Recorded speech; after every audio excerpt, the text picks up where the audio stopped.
واحد متغرب اتجوز فلبينية، مكانش حد يعرف موضوع الجواز ده خالص غير واحد صاحبه بس. وزي ما احنا بنقول عندنا في مصر كده صديق الطفولة اللي هو كاتم اسرار، اللي هو الانتيخ يعني زي ما احنا بنقول. تمام تمام.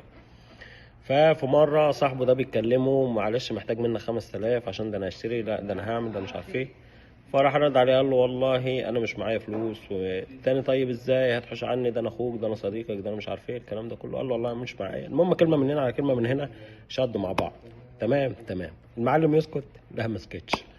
راح جاب رقم المدام، راح مكلم المدام: السلام عليكم، ازي حضرتك، معاكي فاعل خير، عايز ايه اعمل فاعل خير؟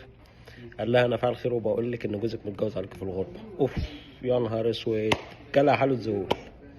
ازاي ومش ازاي، عشان كده دول سنتين ما بينزلش، ازاي عشان كده ما بيرنش على اولاد، الكلام ده كله. تتوقعوا بقى إيه اللي حصل؟ توقعوا كده في التعليقات لحد ما اقابلكم الجزء الثاني. سلام.